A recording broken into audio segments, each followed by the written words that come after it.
college voice. What's up to my Habs family? I'm gonna give it up every time I come in here. I never know where they're coming from now. It's gonna be Habs, Facebook, YouTube, Periscope, Twitter. Hey, wherever they come from, they come from. I appreciate you. Just come with love in your heart. Don't come with no hate in your heart. You come with hate in your heart, you get sent back. I ain't had to send nobody back since I've been on Habs yet.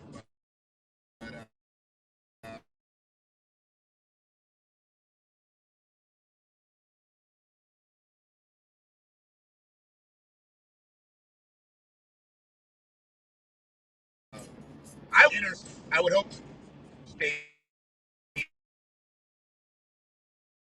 as y'all call it. I don't know why people got, and I don't know if the signal's gonna catch, pixelate, whatever. Hopefully none of the feeds freeze. And I'm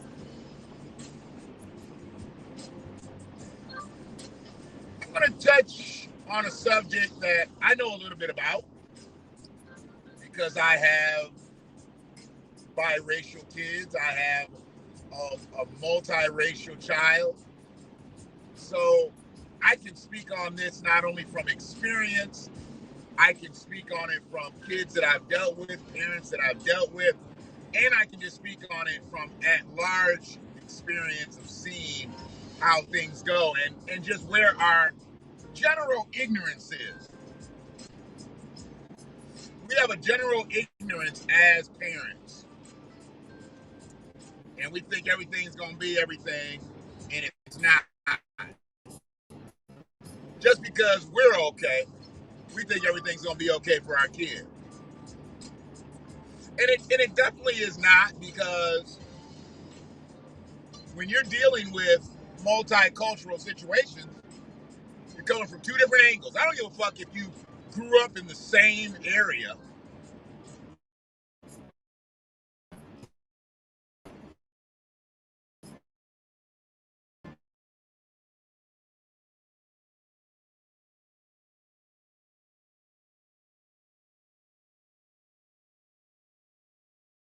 If one person is black and another person is white, they procreate, they create a child. And I I find more of the problem right now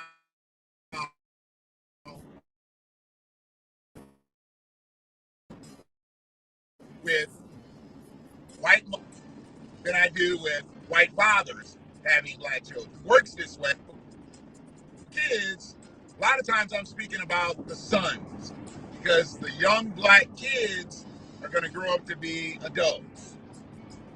You know, and I know that people want to call them mixed, biracial, and I've been there. I've been with all that. But at the end of the day, I know my child is black.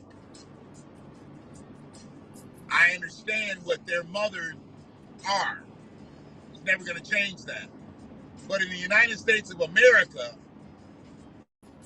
in the eye of public opinion, children are black. They're seen as black.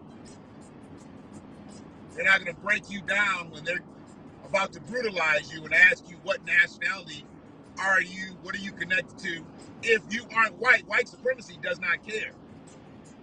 Bigotry does not care. Racism does not care. It is what it is. And when I talk to mothers who are not white, who are not black, they're generally white, I let them know that their kid is going to be treated differently as they grow up. It doesn't matter how good of a situation you put them in economically, scholastically, on sports teams. It doesn't matter. They're still a black kid, and they're going to be seen as that. And where this world is now, there's still a lot of people who have never dealt with black children or dealt with black people. And like, I see it in sports, or I see it in the arts, to where you've got a really talented kid and they don't get that same shake all the time because of the parental support. And a lot of times coaches will overlook kids because a kid doesn't have a strong father figure there. Well, that parent may be a single parent, and maybe it is the mother who brings the kid, who provides for the kid, who's going to be there for the kid. You shouldn't just let up off that kid because that kid's father doesn't show up to put some pressure on you and starts giving you the hey coach conversation. That mother might be just as intuitive as a father would be. But you see a lot of mothers are dismissed by coaches because they feel like they don't know shit. Or it's the flip side, and the coach is trying to fuck all the mothers. I've seen it on both sides. You know, a single white mother with an athletic kid, you're prey in most cases. You are prey. I've seen it over and over and over. And I'm not trying to tell anybody anything that they don't already know. But that's just the way it is out in these circles. That's the way, I mean, you have some of these oversexed cats that's what they look for. And I'm sorry, but your kid's playing time shouldn't come through your legs being open. But it happens.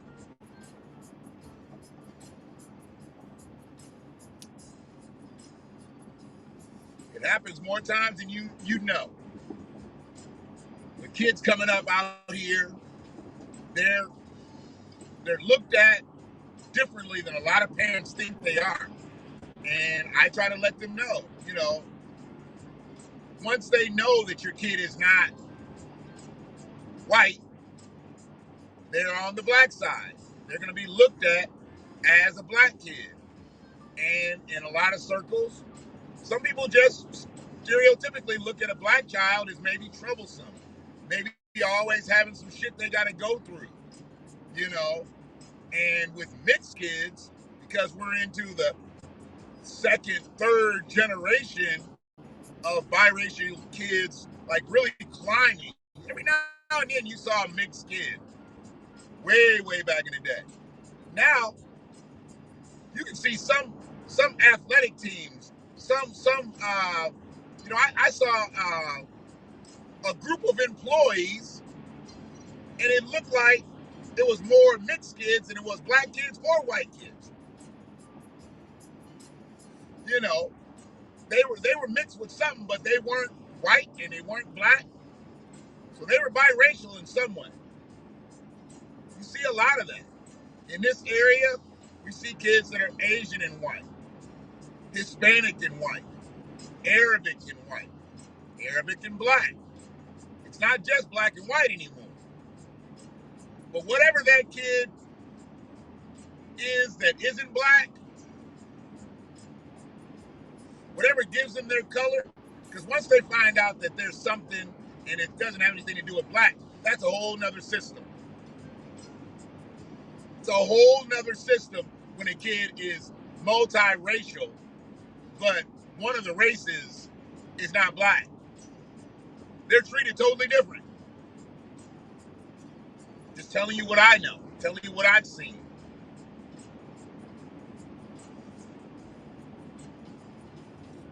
What's happening, Free? Yeah, I'm on the highway. I can't really control it. I can't really control it, so I may drop. This is as far out as I've gone, and I don't know if the hotspot is strong enough to hold it. But it's a shitty day out here. The sun's just now coming out. So I'm not sure exactly how clear this is, but I'm going to do the best I can. And if it stays bad, text me in like 10 minutes. If it stays bad, then I'll cut this one short. I can always keep this too. This is something that we need to really pay attention to. I've got enough history with this to where, yeah, my opinion is going to be what it is. Because I don't believe that these youngins are being prepared for the world that is out here waiting for them. You know, a lot of mixed kids are under the delusion that they can live the same way that their parent that is not black live, and they can. And it's not a poison, it's not a bad thing, it's not a detriment in any way, but they're looked at totally different than the way their parents are looked in society.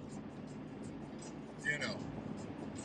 And to not be told that, or to not tell your child that, you're doing your child a disservice to let them know what their melanin means out here in this world.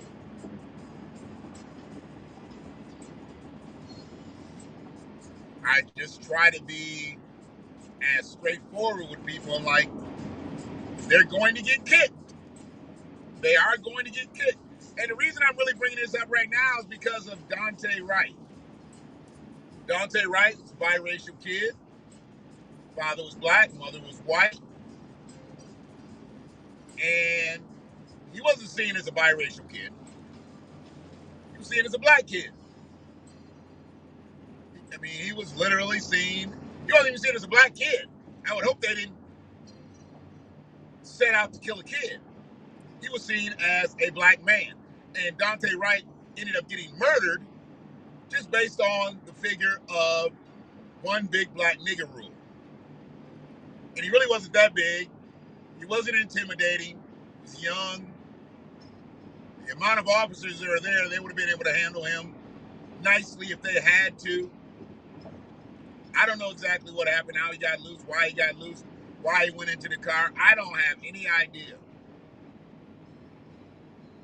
Unfortunately, he's not here for me to ask him because Kim Potter decided she'd pull out her service weapon and blow him away. I know she thought she had her taser that's yellow, that weighs 3 times less than her gun, but never mind. I know she wasn't the first or second on the scene. She wasn't a part of the initial apprehending, but she decided to engage with the weapon, even though weapons weren't being used by any of the other officers. Never mind.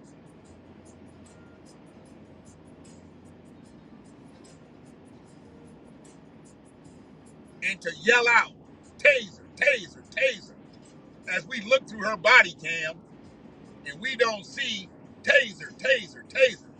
We see Glock, Glock, Glock. How come nobody yelled, Glock, Glock, Glock? Kim, you got your Glock. They just looked at her with her pistol in her hand, yelling taser, taser, taser. How come somebody didn't say, bitch, that ain't no taser?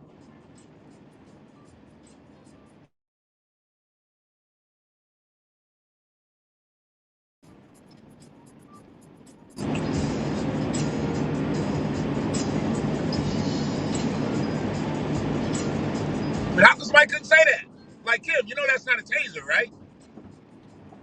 Oh, shit. 26 years. And I know she ain't had a taser for 26 years, but however long that Brooklyn Center police have had tasers, I'm sure she's done this. Weighed them, you know. Why didn't she know that day the differential between her taser and her service weapon?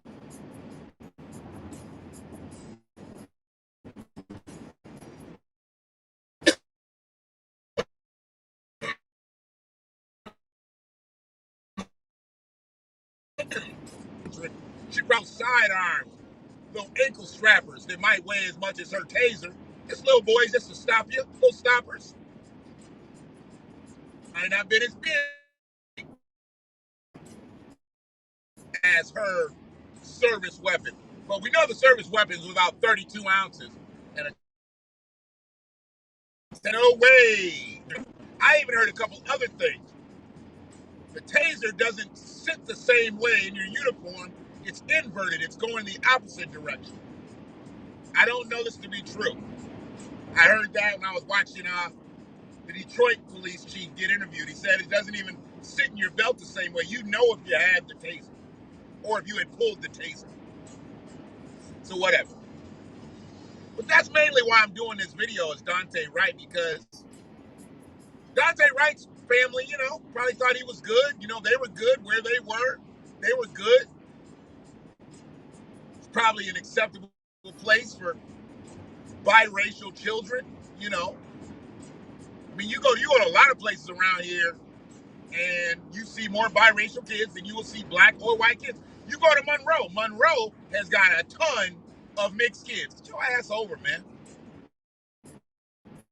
You're driving a Cadillac, so hopefully you got some insurance if you hit me. But I need you out of my way. I got shit I gotta do.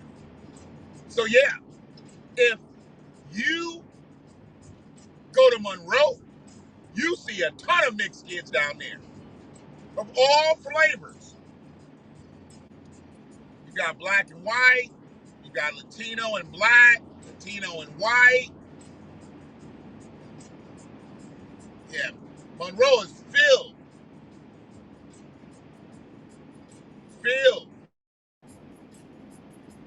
with mixed families. Absolutely. And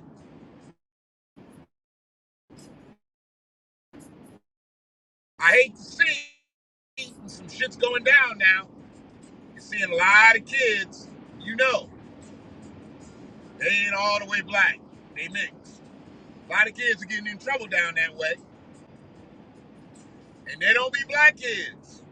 Well, 100% black kids. But they're going to get the black stat. They're not going to say a biracial man was picked up in Monroe County. They're going to say a black man. That's why I try to warn the parents. You are what you identify as up until the time they distinguish you as whatever they want to. You can say he's white all day. You can say he's biracial all day. But if they say he black, he black. If they say she black, she black. I don't let parents talk that brown shit. Stop calling your kids brown. Don't nobody look at your child as brown except you. Now, I know the skin tone is brown, but the word is black. If you're lucky. Peace, Brother Brandon. It's always good to have my descendants of freedmen in here. Whenever I can be graced. A lot of people have a problem with that, descendants of freedmen, descendants of slavery. They don't want to be called that. But, we took a positive step. Even though I'm not buying it the way it's sitting, people got to understand we got work to do. I'm not buying it where it's sitting, but having the study, having the discussion, having the opening to talk about reparations for slavery and Jim Crow, have it be on the table now is much further than we were 10 years ago, 20 years ago, 50 years ago. And I know some people are like, man, it's a bunch of bullshit. Well, right now it is. It is a bunch of bullshit. That's why we got to put the pressure on the politicians. So the politicians can get to politicking. Because right now they're trying to give all the money away to everybody except descendants of slavery. I mean, goddamn, Joe Biden said if reparations comes about, we got to include Native Americans. Well, I didn't think he was just going to start giving them money. He's giving the Native Americans like $31 billion. $31 billion.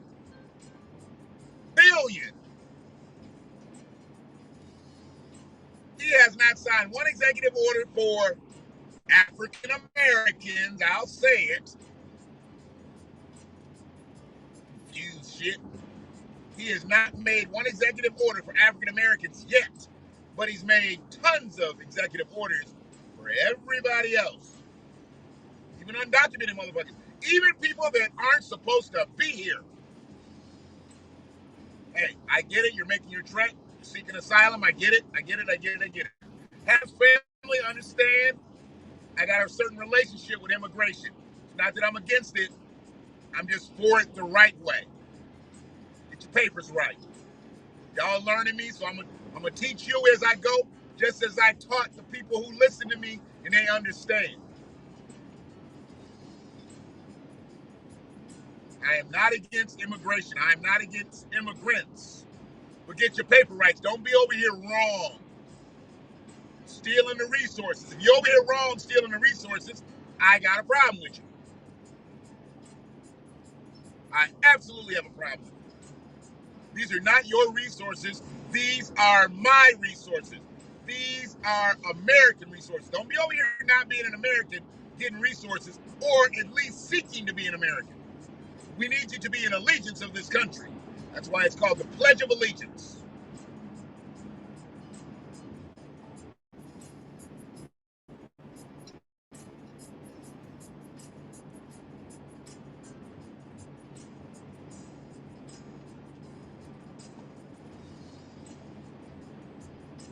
He's got to do something if the Democrats want to hold on to what they got. And I know they want to hold on to the White House. They may lose the House, they may lose the Senate, but the Democrats want to hold on to the White House. I think you're stronger if you got the Senate and you got the House. Fuck the White House. We've already shown the president can be a puppet to the House and to the Senate. So why not hold on to those two? And whoever you put in to the White House, come on, man. Anybody can do that job badly.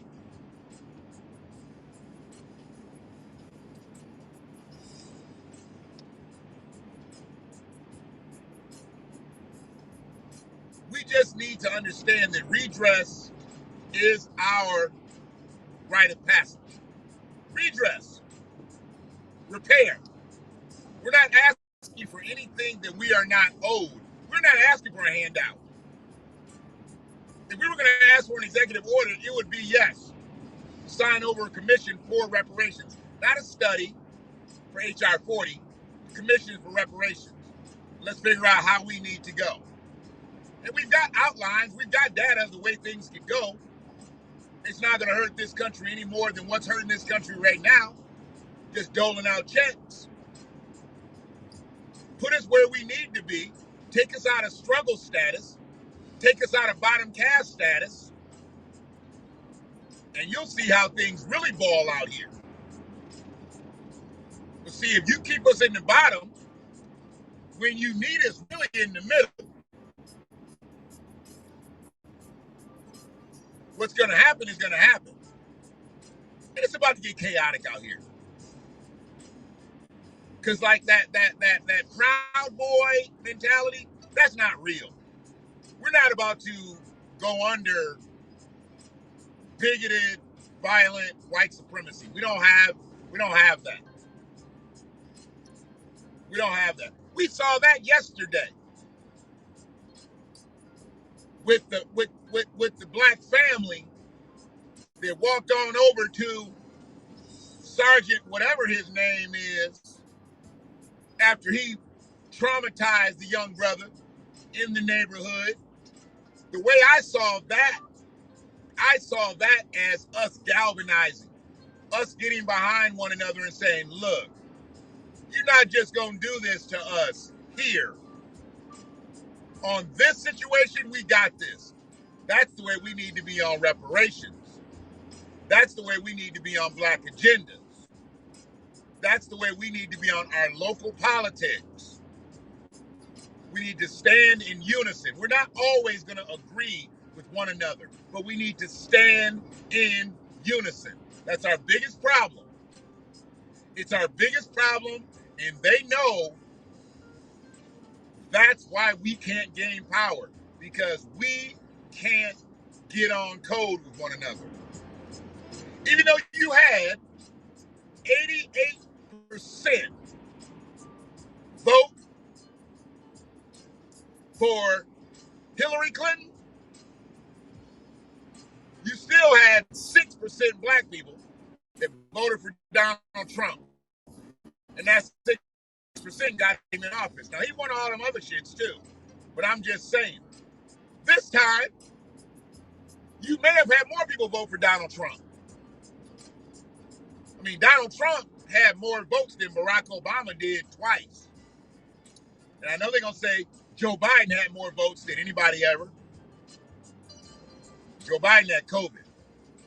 Donald Trump really didn't have the benefit of COVID because Donald Trump told his base, don't go vote early. Don't be sending that shit back in. Just go to the polls.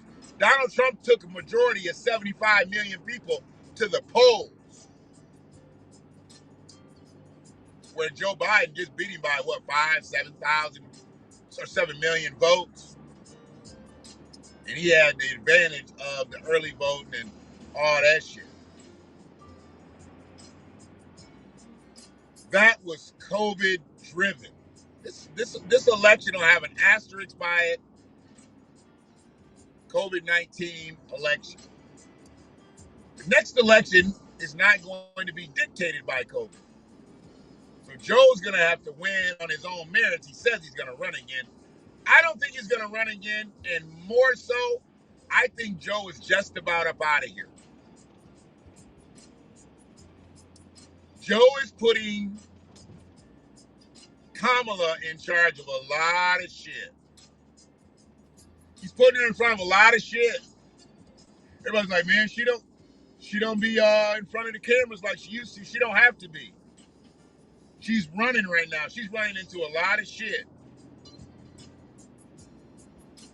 I think this is her trial run for president.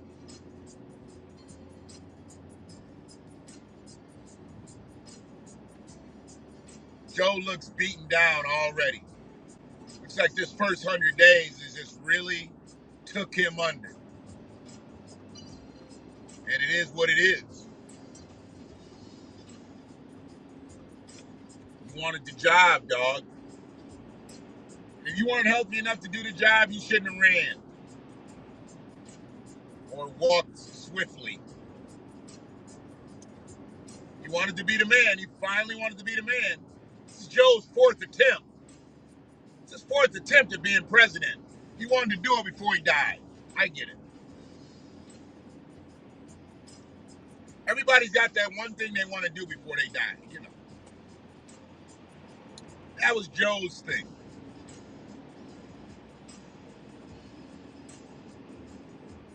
Now he's here and he doesn't know what to do with it.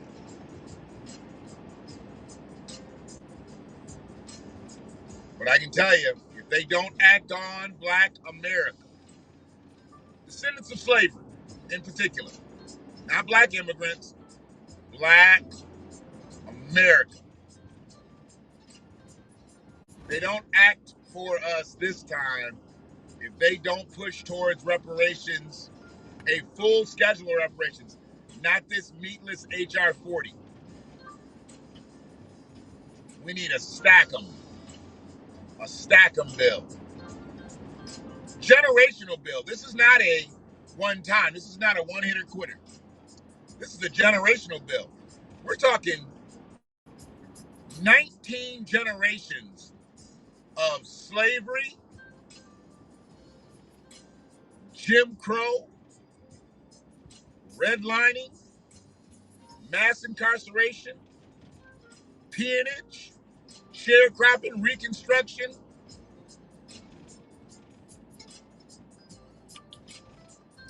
mass homelessness, mass genocide,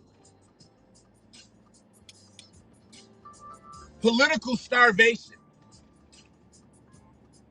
I mean, y'all do understand that the voters' rights bill in the 60s happened 100 years before that, right? That wasn't the original voters' bill. And why did you have to make a voters' bill if we were citizens? You had already made the Declaration of Independence. You had already made the U.S. Constitution, albeit while we were in chains. This country became a country, and this country got a constitution of laws while we were in shackles. All men are created equal. So, with that, you go back and you think 1965 they had to give us the right to vote. Well, Didn't they do that in 1865? They gave us the right to vote. In reality, they gave us the right to vote because we were citizens. But no, they had to make a special bill because they didn't even let all of us vote. Yeah, back then they didn't let all of them vote. It was only the men that were voting. It was only the white men that were voting. They didn't even let their white women vote.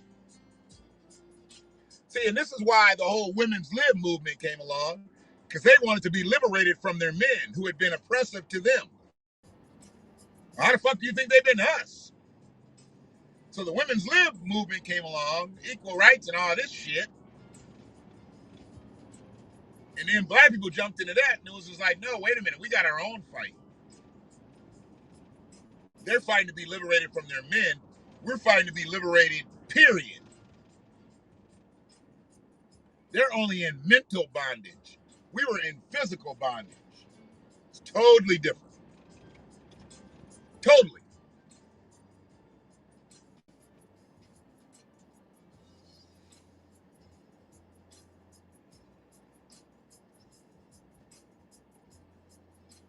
So,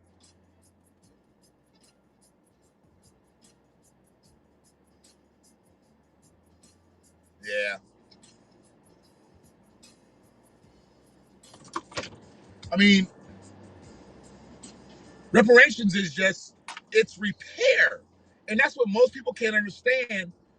It's the repair of us. If they didn't do the damage that they did, we wouldn't need to be repaired.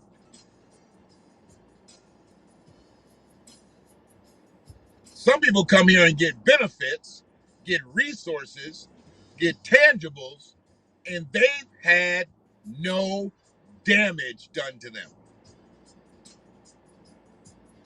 How can you not have any damage done to you, but you receive resources that I can't get, that my people can't get? I'm just tripping by that. So we need to gather, we need to support the study, the changes. We need to be marking the shit out of this HR 40 bill to make it a full schedule reparations. That starts with our local politics, our local politicians. Can't just wait every 4 years or into the midterms and all that shit. No, no, no, no, no. Get them on our side or get them out of office. It is what it is. It's a news truck. It's gotta be. There's a highlight like that. Yep, Channel 4. Spot those shits.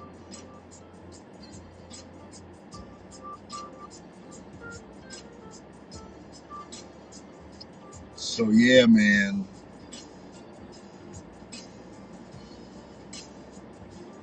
Got off a little bit from talking about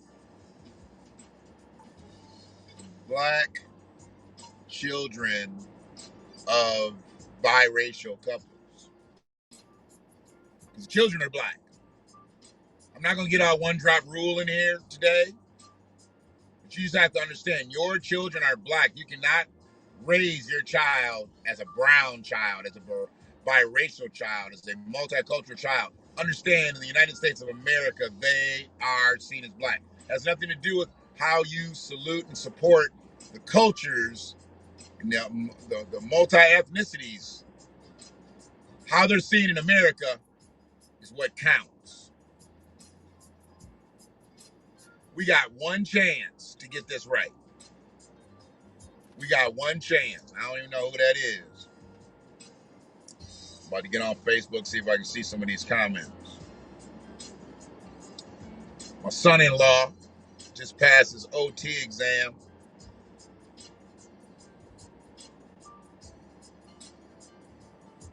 He is a occupational therapist.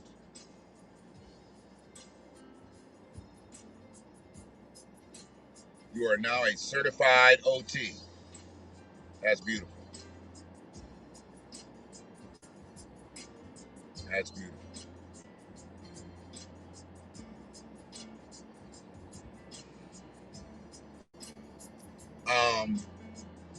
I got my phone plugged up all the way down here and then my phone plugged up. See, that's that dumb shit. In the car, 45 minutes. Didn't have my phone plugged up. Whatever. All right, I'll give it a couple minutes. So I gotta walk inside.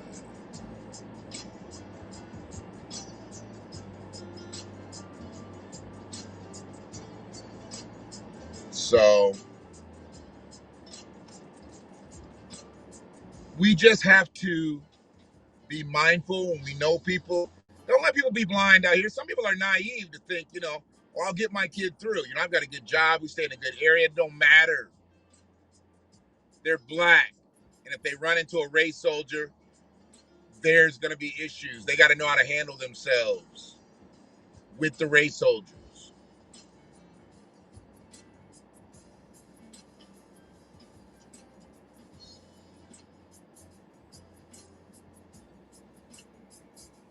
We got to know because we're going to run into them. You got to understand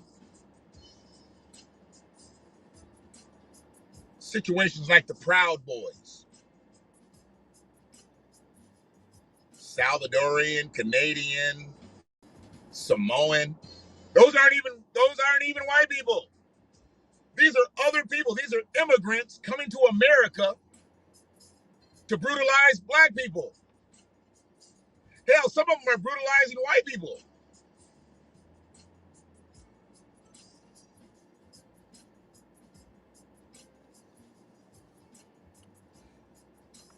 Thanks, Free.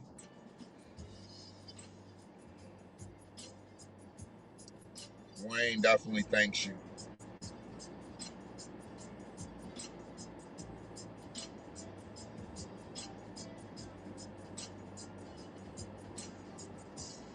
Willie Bendover's over there on Ypsilanti's discussion, talking shit.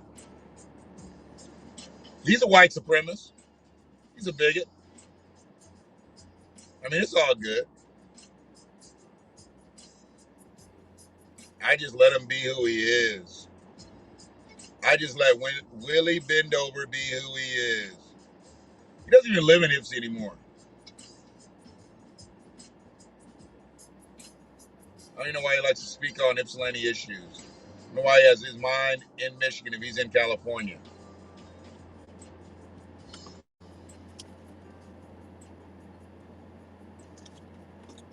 Some people just, and when I cut into him, I get blocked. I get blocked and banned and shit. So I just tend to just leave the peasants alone. I don't have time. Leave the peasants alone. They're not worthy of my time. I've dealt with them a long time too. I'm not dealing with any more peasants. Once you are deemed to be beneath me, you will stay beneath me.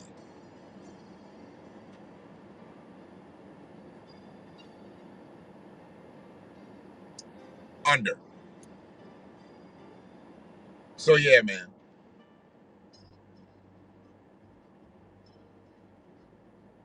Let me get in here and do my thing.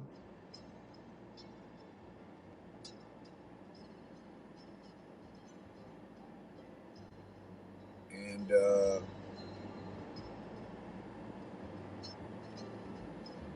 on and on.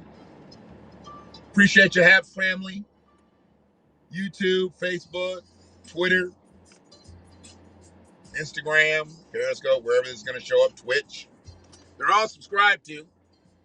So I'm moving in all those spaces.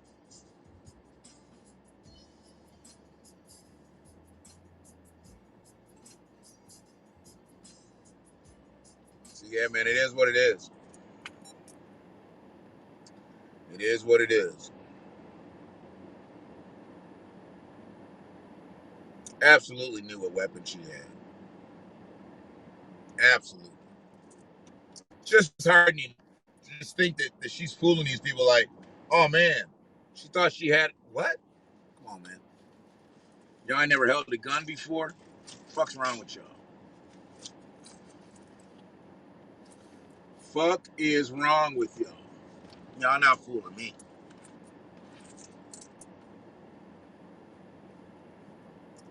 But yeah, y'all be good out here. Mask up. And if you in Michigan and you're not wearing a mask when you're outside, just came to the gas station again. I don't understand it. They're out there just spewing that shit, touching the gas pumps without gloves on, and then going to the mouth with their hands.